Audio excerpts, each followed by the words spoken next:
Tumutugong ba tayo sa tawag ng Diyos? Ang ating ebanghelyo ngayon ay nagpapaalala sa atin ng ating pagtugon sa bukasyon na inihanda sa atin ni Jesus. Ang kwento ng ebanghelyo ngayon ay ang pagtawag ni Jesus sa kanyang mga unang disipulo.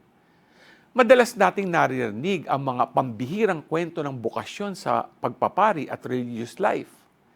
Ang ilan ay mga professional na, katulad ko, sa kanilang trabaho, ngunit iniwan ang marangyang buhay para tumugon sa panawagan ng Diyos.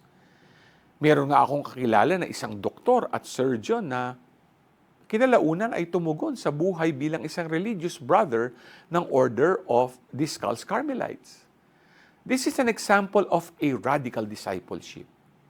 Tayo rin ay inaanyayahan na tumugon sa ating kanya-kanyang bukasyon dahil lahat tayo ay tinatawag sa buhay kabanalan. G ka ba?